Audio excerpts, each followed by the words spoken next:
خوتي خواتاتي صباح الخير عليكم اهلا وسهلا بكم يا جماعة الخير السلام عليكم وازول في اللون. Bonjour tout le monde, j'espère que vous allez bien, j'espère que vous vous portez bien. La rentrée est très difficile pour nous, je pense qu'elle est pour énormément d'Algériennes et d'Algériens. Enfin, la rentrée scolaire, une date a été fixée, ce sera le 19 septembre prochain, mais ce n'est pas de cela dont nous allons vous parler aujourd'hui. Nous avons pris tout le temps nécessaire pour vérifier toutes les informations qui nous ont parvenu depuis ces 48 heures au sujet d'une affaire très délicate et qui est aujourd'hui la principale affaire qui ébranle le régime algérien. Qui est aujourd'hui la principale et la plus grosse affaire qui alimente toutes les préoccupations des dirigeants algériens actuels. Nous avons beaucoup parlé du Niger à la fin du mois de juillet, début du mois d'août, et comme étant un dossier qui alimente un risque d'instabilité majeure pour l'Algérie, ce qui est le cas, et c'est vraiment le cas, mais ce n'est pas le dossier du Niger qui empêche les dirigeants algériens de dormir. Nous avons ensuite beaucoup parlé des turbulences et des risques avérés d'une aggravation de la crise politique et diplomatique avec le Maroc, avec toujours cette crainte majeure d'une confrontation militaire entre les deux pays, notamment entre les deux pays voisins du Maghreb et de l'Afrique du Nord, notamment à la suite du drame des 3 jet skieurs, des 4 jet skieurs, des 3 jet skieurs, 2 morts et une personne incarcérée en Algérie. Et nous en avons parlé longuement à la fin de ce mois d'août, mais ce n'est pas aussi le dossier qui empêche les dirigeants algériens de dormir. Car le seul dossier pour le moment qui empêche les dirigeants algériens de dormir, c'est les relations avec la Suisse et c'est les poursuites judiciaires et le procès enclenché contre Khaled Nazar, ex-ministre de la Défense nationale en Algérie au début des années 90, ex-chef d'état-major de l'armée algérienne à la fin des années 80. C'est le principal dossier qui alimente toutes les craintes et qui empêche réellement et qui provoque les insomnies des dirigeants algériens, parce que le procès de Khaled Nazar, qui va être programmé officiellement par la justice suisse, Khaled Nazar qui a été mis en accusation définitivement, la justice suisse a acté sa inculpation pour crime contre l'humanité. Cette affaire ne concerne pas que Khaled Nazar. Cette affaire, ya jma'a, elle est le procès du système algérien. Le problème les relations avec la Suisse sont devenues pratiquement pires que les relations entre l'Algérie et le Maroc. Et nous avons pu confirmer officiellement au cours de nos investigations que l'Algérie est en train d'étudier officiellement, bon, en tout cas pour le moment c'est officieusement, elle est en train d'étudier la possibilité ou l'option d'annoncer sa rupture des relations diplomatiques avec la Suisse. Alors, quels sont les éléments qui sont à notre disposition? Le ministère des Affaires étrangères est depuis 4 jours pratiquement en train de travailler sur un rapport confidentiel qui étudie tous les scénarios concernant les conséquences, les enjeux d'une rupture des relations diplomatiques entre l'Algérie et la Suisse. Le scénario, le rapport HADA, il est en cours de préparation. Il devra être remis à la présidence de la République. Ensuite, c'est un haut conseil de la sécurité nationale qui est censé être organisé rapidement au cours, juste après la réception de ce rapport. Et là, Abdelmajid Tebboune devra consulter les hauts responsables du haut commandement militaire pour prendre une décision définitive concernant l'avenir des relations diplomatiques avec la Suisse. Je vous rappelle que cette affaire a ébranlé sérieusement le régime algérien. Pourquoi? Parce qu'encore une fois, Khaled Nazar n'est pas n'importe lequel, et ce procès de Khaled Nazar pour crime contre l'humanité aura des implications très graves pour l'avenir du régime Tebboune et pour l'avenir de l'État algérien lui-même. C'est le procès du régime algérien. Khaled Nazar va être jugé en sa qualité de ministre de la Défense nationale entre début des années 90, notamment 1990-1993, mais il sera aussi jugé en tant qu'ex-chef d'état-major de l'armée nationale et populaire, c'est-à-dire en tant que premier responsable de l'armée algérienne, je vous le rappelle, entre le 16 novembre 1988 et 1990. C'est donc le patron de l'armée algérienne, le général algérien, le symbole du régime algérien. C'est le régime quelque part qui sera jugé. Ce n'est pas uniquement la personne physique. N'est-ce pas? L'affaire Nzar, elle n'engage pas que sa personne. Khaled Nzar il sera jugé en tant que système. Alors, l'implication, pourquoi elle aura des conséquences graves? C'est parce que si Khaled Nzar est inculpé, aujourd'hui, demain plutôt, c'est aujourd'hui il est inculpé, officiellement pour crime contre l'humanité, il y a juste la date de son procès qui n'a pas été encore annoncée, on va l'expliquer dans un petit moment. Cela signifie que tous les autres responsables de l'armée algérienne, tous les autres généraux algériens seront susceptibles d'être jugés. Parce que Khaled Nzar était à la tête de la hiérarchie, mais ses exécutants, les patrons de l'armée actuelle, ont tous été les exécutants de Nzar au début des années 90. À leur tête, c'est Chengreha, l'actuel patron de l'armée algérienne. Il était parmi les exécutants de la haute hiérarchie militaire au début des années 90 sous la coupe de Khaled Nzar. Général Tofir, Imhana Djebbar, il y a plusieurs, les Saïd Bey, tous les actuels ou les anciens généraux algériens qui sont en poste, ou là qui sont en prison, ou là qui sont à la retraite, pourront être éventuellement être cités dans ce procès, être pointés du doigt par des victimes, et pourront faire l'objet de poursuites judiciaires sur la base de la compétence universelle de la justice suisse, c'est-à-dire que n'importe quel citoyen à travers le monde a le droit de juger, de déposer plainte contre quelqu'un pour crime contre l'humanité, pour certains types de crimes, notamment les crimes contre l'humanité, si cette personne est susceptible de séjourner sur le territoire suisse ou de passer par le territoire suisse. Ou la Suisse pourrait, au nom de cette compétence universelle, dire que j'ai le droit de demander des explications et des comptes parce qu'il s'agit de crimes contre l'humanité et de crimes atroces contre la dignité humaine. Il n'y a pas que Khaled Nzar qui a fait les années 90 ou qui a géré le dossier des années 90. Ce serait un mensonge, ce serait de la manipulation et ce serait de la malhonnêteté de tout imputer Khaled Nzar. La gestion de la décennie noire, elle était collégiale. Dans ce collège de décideurs, il y avait Khaled Nzar, mais il y avait d'autres généraux qui ont quitté le pouvoir pour la plupart d'entre eux, mais dont les commandants actuels de l'institution militaire ont été leurs disciples, leurs bras droits, leurs collaborateurs directs ou leurs exécutants. C'est pour cette raison que l'État algérien, depuis le début de la procédure en 2011 contre Khaled Nzar en Suisse, c'est lui qui paye les avocats, c'est lui qui prend en charge les frais judiciaires, et c'est l'ambassade d'Algérie en Suisse qui informe régulièrement la présidence algérienne et le gouvernement algérien des évolutions de cette affaire. Parce que c'est une affaire qui concerne l'État algérien. L'État algérien aux yeux des dirigeants algériens, le régime algérien aux yeux de la communauté internationale ou de la société civile ou d'une certaine presse indépendante algérienne. Parce que c'est plus un régime qu'on va juger qu'un État. Parce que l'État algérien à l'époque n'était pas structuré, n'était pas cohérent, il était au bord de l'effondrement au début de la décennie noire. Je vous épargne les détails historiques que vous connaissez sur lesquels nous allons pouvoir revenir. La rupture des relations diplomatiques avec la Suisse n'aura pas de conséquences pour la Suisse. C'est ça le problème des Algériens. Les Algériens, les dirigeants algériens actuels, ont un problème sérieux avec la Suisse. Parce que la Suisse, c'est pas le Maroc. La Suisse, c'est pas les Émirats. La Suisse, c'est un pays particulier parce qu'il n'a strictement aucun intérêt avec l'Algérie. C'est-à-dire que c'est les Suisses, et ça a été en train, d'après mes sources, c'est expliqué dans ce rapport qui va être remis à Majid Tebboune, les Suisses, entre guillemets, pour vous simplifier un petit peu, de façon simple, l'équation compliquée dans laquelle les dirigeants algériens se trouvent, ils s'en tapent de l'Algérie. Mais ils le pétrole de l'Algérie, mais ils les frontières de l'Algérie, mais les relations économiques en 2022 entre l'Algérie et la Suisse, ils étaient à peine de 287 millions de francs suisses, c'est-à-dire 286-85 millions d'euros. Ou là, 290 millions et quelques de dollars. C'est tout. Même pas 300 millions de dollars en tout cas. Alors, la Suisse a importé pour 112 millions de francs de marchandises, essentiellement des produits dérivés des hydrocarbures. On a un peu très très peu d'hydrocarbures. La Suisse n'a aucun intérêt économique avec l'Algérie.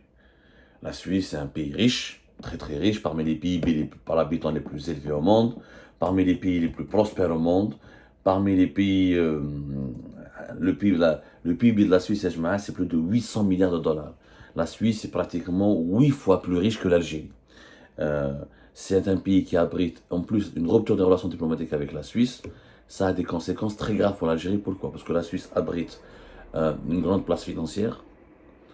Plusieurs bailleurs de fonds internationaux, des fonds d'investissement, des banques internationales sont domiciliés en Suisse. Alors l'Algérie, si elle coupe ses relations diplomatiques avec la Suisse, elle risque de se couper avec ce monde des finances internationales.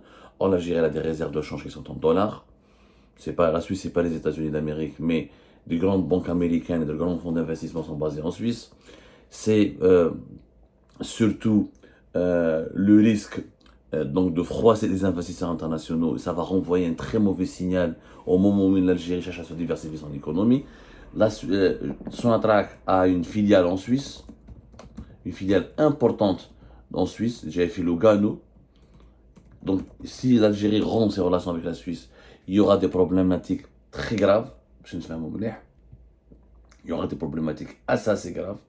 Parce que quel sera l'avenir de cette filiale? Elle est basée à Lugano. J'ai oublié comment elle s'appelle d'ailleurs.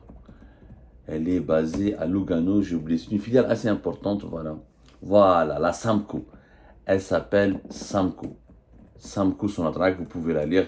Donne d'aller à Algérie Part à plusieurs reprises. D'ailleurs, les nominations au sein de la Samco sont très prestigieuses pour les dirigeants algériens. Et plusieurs fois, comment dirais-je, à maintes reprises, qu'il y a des affaires de népotisme et des scandales de favoritisme où on essaie d'envoyer des gens à Samco, qui est une filiale chargée de la commercialisation de certains types d'hydrocarbures produits par Sonatrach en Algérie. Quel sera donc, il y aura un impact. Zid, la Suisse, c'est le siège de l'ONU à Genève. Plusieurs organismes importants des Nations Unies sont basés à Genève. Donc, c'est pas le Maroc, la Suisse, c'est pas les Émirats. Si tu coupes tes relations avec la Suisse, tu vas te déconnecter d'un système de gouvernance mondiale qui soit à la fois économique et politique. Là, par exemple, la Samco, elle est chargée essentiellement de commercialiser du gaz. Et le gaz est le produit énergétique le plus important pour l'Algérie à l'international. Donc les dirigeants algériens, sont sous pression. Avec deux courants. Au niveau de l'état-major de l'armée, au niveau de l'institution militaire, on veut absolument punir la Suisse et rompre toute relation diplomatique avec elle pour sanctionner la Suisse, la sanctionner à cause de ce que le régime algérien n'arrive pas à accepter. Pour eux, il faut savoir que cette inculpation est véritablement une surprise. Ça, on va en parler. Personne ne s'attendait à ce que la justice suisse annonce réellement l'inculpation de Khaled Nazar. Parce que Khaled Nazar est âgé aujourd'hui de plus de 84 ans, il est très malade. La justice suisse a fait traîner cette affaire pendant très longtemps. Khaled Nazar, c'est même 85 ans. Il est très diminué. Selon nos informations, il n'arrive même pas à marcher.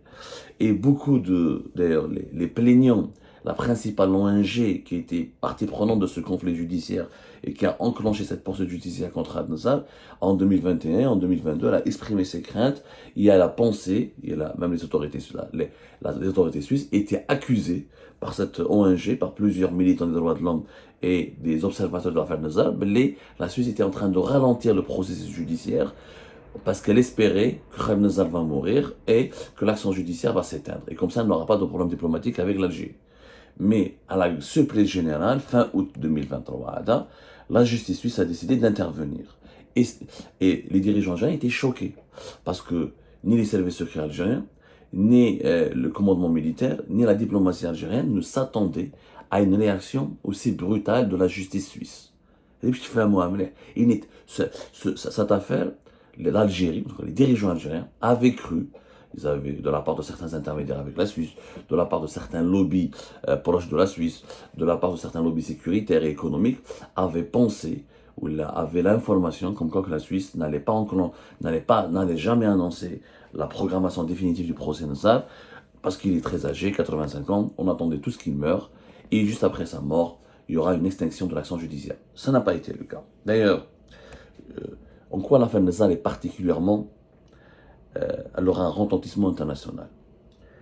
Parce que, comme le dit très bien l'ONG Trial, qui est l'ONG Trial, c'est elle qui a enclenché l'action judiciaire contre Khaled Nazar, un dossier qui date depuis 2011. Khaled Nazar sera le plus haut responsable militaire jamais jugé au monde pour de tels crimes sur le fondement de la compétence universelle.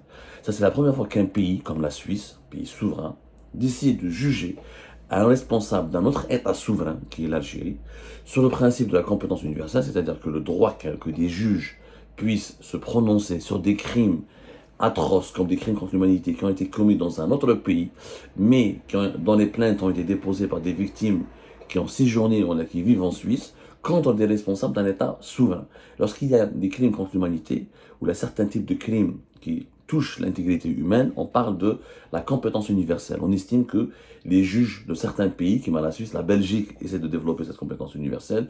D'autres pays européens essaient de développer ce concept de compétence universelle, c'est-à-dire la possibilité de juger celle des responsables étrangers pour certains crimes très graves, comme des crimes contre l'humanité commis à l'étranger. Même si elles ont des pays commis dans des États souverains ou la part des pays souverains, ou dans des pays étrangers qui sont censés être souverains. Oui, je connais l'ONG Trial à l'origine de cette action judiciaire contre Al-Nazar. Voilà ce qu'elle dit. Le ministère public de la Confédération suisse a transmis le 28 août 2023 au tribunal pénal fédéral un acte d'accusation à l'encontre de Khaled Nazar. Les faits reprochés à l'ancien général algérien sont lourds et font état de crimes de guerre sous forme de torture, de traitement inhumain, de détention et condamnation arbitraire, ainsi que des crimes contre l'humanité sous forme d'assassinat, qui se seraient déroulés en janvier 1992 à janvier 1994, durant les premières années de la guerre civile. Le conflit qui a opposé le gouvernement algérien et divers groupes armés islamistes a fait près de 200 000 morts et disparus, ainsi que de multiples victimes de torture, des violences sexuelles et d'autres violences massives de la part de l'armée algérienne, autant que des groupes armés. Le procès à venir marque une étape historique dans la lutte contre l'impunité des crimes commis durant la décennie noire. Une loi d'amnistie garantissant en Algérie une impunité complète pour les atrocités commises par toutes les parties civiles. L'ONG Trial International avait déposé en 2011 une dénonciation pénale contre Khaled Nazar, menant à son interpellation rapide à l'ouverture formelle d'une procédure à son encontre. Cette mise en accusation est accueillie positivement par l'organisation, qui plaide pour une ouverture du procès dans les plus brefs délais. On l'a bien compris, ce n'est pas, on parle de tous les morts de la décennie noire, on parle de certains crimes de torture entre 1990 et 1994. Il n'y a pas que Khaled Nazar qui sera inquiété, parce que Khaled Nazar n'est pas le seul individu qui a torturé ou là qui a décidé tout seul d'organiser certains traitements sécuritaires ou là de certains gestes de traitement. C'est pas de 92 à 94, ce n'est pas Khaled Nazar qui a tout fait tout seul. Il avait des exécutants, il avait des collaborateurs, il avait une institution qu'il dirigeait lui-même et qui est impliquée dans ce que reproche la justice suisse aujourd'hui à Khaled Nazar. C'est pour ça que c'est le procès du système algérien. La coïncidence, comme le gouvernement algérien donc a réagi à la Belcom, le 31 août 2023, l'Algérie a menacé officiellement la Suisse de rupture de relations diplomatiques et elle a accusé la justice suisse de révisionnisme et qu'elle a violé la souveraineté de l'Algérie et que la justice suisse est devenue le relais de certaines organisations terroristes ou que la justice suisse est au service des anciens terroristes des années 90. Ça, c'était la réaction algérienne. Juste après, ce qu'aucun média n'avait relevé, c'est que l'ONG Trial a répondu aux menaces du gouvernement algérien, notamment aux menaces du ministre algérien des Affaires étrangères, Ahmed Attaf. Le 4 septembre 2023, l'ONG Trial a répondu à Ahmed Attaf en expliquant que le procès contre Khaled Nazar est légitime. Trial International a pris connaissance de la position de M. Ahmed Attaf, ministre des Affaires étrangères algérien, daté du 31 août 2023, dans le cadre de l'affaire du général Khaled Nazar, lequel a été renvoyé en jugement le 28 août 2023 en Suisse, pour suspicion de crimes de guerre et de crimes contre l'humanité perpétrés durant les premières années de la guerre civile algérienne. Trial International rappelle qu'elle est une organisation indépendante, apolitique et non confessionnelle, reconnue d'intérêt public, dont le mandat est de mettre le droit au service des victimes des crimes les plus graves, celui de manière indiscriminée. Trial International ne défend aucunement des intérêts politiques ou religieux particuliers, mais défend avant tout la position des victimes des crimes les plus graves, lesquelles ont un droit absolu à obtenir une justice indépendamment de leur orientations ou de leurs convictions. Je fais mon blé. Elle explique aussi que le procès ouvert contre Khaled Nzar est parfaitement légitime. Ce dernier s'est rendu en Suisse à de nombreuses reprises et s'y trouvait au moment où une dénonciation pénale a été déposée contre lui. Cette seule présence suffit pour que les autorités suisses soient compétentes en application du droit suisse et du droit international. Cela signifie quoi? Cela signifie que demain, si Saïd Chengreha part en Suisse, ou si n'importe quel officier militaire transite par la Suisse, ou veut ouvrir un compte en Suisse, ou veut passer par la Suisse, il risque d'être aussi arrêté, et il risque aussi de connaître le même sort que Khaled Nzar. Cela signifie surtout que s'il y a un procès, il y aura des témoignages, il y aura des plaidoiries, il y aura des avocats qui vont parler, il y aura des témoins qui vont s'exprimer. Donc le linge sale de la DC noire sera exposé.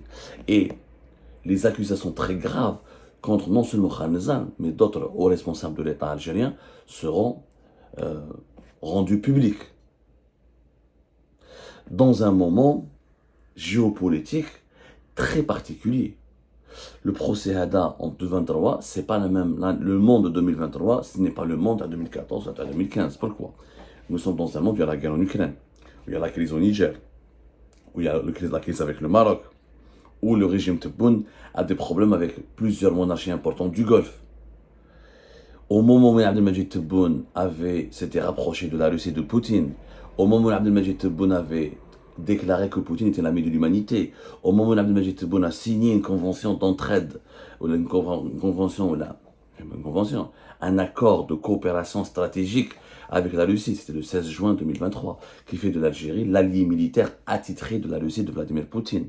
Au moment où l'Algérie a essayé de rejoindre les BRICS en développant un discours anti-occidental primaire et précaire, où l'Algérie avait affiché clairement sa volonté d'être dans l'axe de Moscou et Pékin contre les puissances occidentales.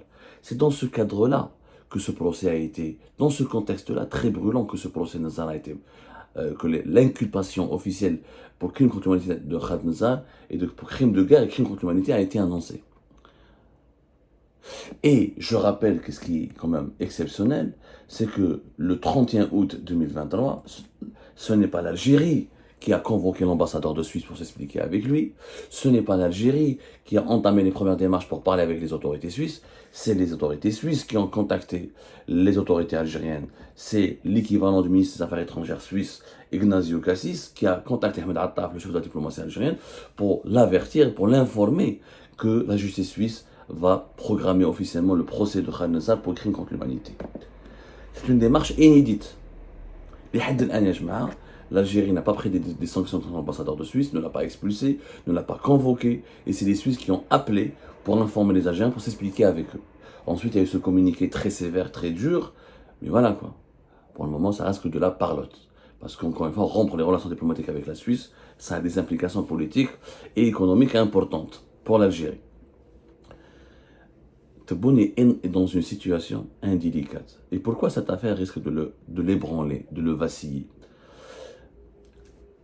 Le régime Bouteflika a réussi quand même à bloquer la procédure. Bouteflika, le régime était très intelligent, très rusé. Ils ont soutenu Khaled Nzar, ils l'ont défendu, ils ont négocié avec la Suisse. À l'époque de Bouteflika, les relations étaient très instables.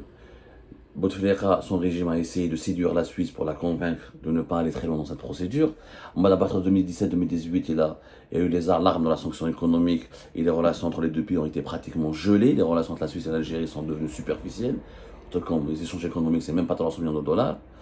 Mais, les pressions que Abdelaziz Bouteflika avait exercées sur la Suisse, à travers des réseaux, Bouteflika était un grand connaisseur de la Suisse, il avait 6 journées en Suisse, à travers un réseau d'avocats et de juristes, etc., payés par l'État algérien d'ailleurs, Abdelaziz Bouteflika et son régime ont réussi à ralentir la procédure qui date depuis 2011. D'ailleurs, la durée de cette procédure, elle est exceptionnelle. Même les avocats suisses de Khaled Nzar, qui sont Caroline Schumacher et Magali Bowser, eux-mêmes ont fait un communiqué au lendemain de l'annonce de la justice suisse de l'inculpation officielle de Khaled Nzar. Eux-mêmes, ils ont dit, attention, c'est une procédure exceptionnelle, ils ne s'y attendaient pas. Ils ont fait un communiqué dans lequel ils disent L'instruction de la procédure visant le général Khanzar s'inscrit dès l'origine dans un contexte éminemment politique. Hagda. Les charges pour lesquelles Khanzar est renvoyé en son jugement reposent pour une large partie des rapports de la police judiciaire fédérale, rédigés sur la foi de sources et de publications orientées émanant d'auteurs de sujets inconscients. Depuis le début de l'instruction, la défense a vainement demandé que le contexte historique soit établi de manière impartiale par un expert exercé au maniement critique des sources. Au terme d'une instruction d'une durée exceptionnelle, le dossier de l'accusation comporte donc de nombreuses carences. Ils disent, les avocats reconnaissent que les avocats suisses de Khanzar, payés par l'État algérien encore une fois, c'est important de le savoir, parlent d'instruction d'une durée exceptionnelle. Pourquoi elle a une durée exceptionnelle? Parce que le régime Bouteflika a pu la retarder. C'est pour ça que Bouteflika était important pour l'armée. Et c'est pour ça que l'armée est restée aux côtés de Bouteflika jusqu'à la crise politique de 2019. Jusqu'à ce qu'il soit vraiment important et invisible, que son frère essaye de. Et son frère et son groupe d'amis essaient de contrôler le pays de façon informelle. C'est pour ça que l'armée s'est révoltée, travers Gaï Salah. Il a délogé le clan Bouteflika. Mais le régime Tebboune est en train de. Il a mis l'armée algérienne, pardonnez-moi, dans la merde. C'est Abdelmajid Tebboune et sa politique internationale totalement incohérente et irrationnelle, basée uniquement sur la provocation, l'hostilité permanente à l'égard des puissances occidentales et basée sur les rapports les bras de fer, les bras de fer qui ne sont même pas calculés parce que quand l'Algérie a entamé des bras de fer avec beaucoup de pays comme l'Espagne, comme la France, comme l'Union européenne, comme quelquefois les États-Unis, de façon inconsciente. Sans aucun calcul, alors qu'elle n'avait pas les atouts nécessaires pour gagner des bras de fer. Au lieu de séduire les puissances occidentales, au lieu de gagner leur soutien, au lieu de les rassurer, au lieu de renforcer des partenariats avec ces puissances-là. Le retour du manivelle, il est puissant. Là, il y a une chiffre. Ah, tu veux être avec Poutine, tu veux être avec la Chine, tu veux être un pôle anti-occidental en Afrique du Nord, tu veux menacer la sécurité des puissances occidentales. Et c'est à la décennie noire. T'as les crimes contre l'humanité, les crimes de guerre de la décennie noire. Et là, le régime Tebboune a échoué. Il est en train d'échouer de protéger l'armée. Bouteflika a resté encore une fois longtemps au pouvoir parce qu'il a épargné aux généraux algériens des poursuites judiciaires sur le plan international pour des crimes contre l'humanité. Il a sauvé l'honneur de l'armée algérienne, il a préservé l'honneur et l'image de l'armée algérienne, il a préservé l'intégrité morale et la sécurité des dirigeants militaires algériens. Aujourd'hui, avec l'affaire Nazar, la porte elle est ouverte à toutes les plaintes, parce qu'il y a des dizaines, des centaines de victimes dans le camp islamiste qui sont établis en Europe et qui pourraient enclencher des actions judiciaires de façon régulière et permanente contre Khanzar et contre d'autres généraux algériens. Demain, la Belgique ou la France ou d'autres justices européennes seraient aussi tentées de développer la compétence universelle pour emmerder le régime algérien. Est-ce qu'Abdelmajid Tebboune va réussir à calmer ces pays-là, à empêcher ces poursuites judiciaires? Les responsables de l'armée algérienne voyagent beaucoup à l'étranger, ils ont des enfants basés en Europe, pour certains d'entre eux, ils ont même des affaires en Europe, et les relations internationales de l'armée algérienne sont très importantes, même si l'armée algérienne est ultra dépendante à 80% de l'armement russe, mais elle a besoin de certaines technologies occidentales pour rester à la page, pour rester dans une phase de développement technologique appréciable. Mais aussi, il y a des accords, des accords de formation, de partenariat avec des pays occidentaux qui sont importants pour l'armée algérienne. L'armée algérienne ne peut pas se permettre d'avoir à dos tout l'Occident. Et la Suisse, même si c'est un pays neutre, ça reste quand même un pôle d'influence important en Occident. De par sa position comme carrefour géopolitique et financier, économique, international incontournable. Qui va garantir aujourd'hui à l'armée algérienne qu'après Khanzar, peut-être que ce sera Chengelha qui sera poursuivi en justice, peut-être que ce sera le général Mehmet Djebbar, peut-être que ce sera le général Tofir.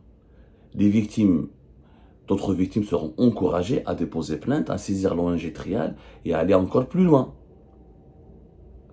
C'est pour cette raison, qu'Abdelmajid Tebboune aujourd'hui, il est dans des sales draps à cause de l'affaire Khanzar et des menaces et des pressions qu'il subit pour annoncer une rupture des relations diplomatiques. Si Tebboune décide de rompre les relations diplomatiques avec la Suisse, là le divorce sera officiel et définitif avec l'ensemble du système de gouvernance occidentale. Et à une année des élections présidentielles, il va renforcer son isolement international, son isolement géopolitique, et il va être dans l'incapacité totale à garantir une certaine forme de protection aux généraux de l'armée. Ça peut être des arguments recevables pour l'évincer en 2024 et pour lui demander de partir parce que le pays est devenu ingérable et a trop de problèmes sur la scène internationale.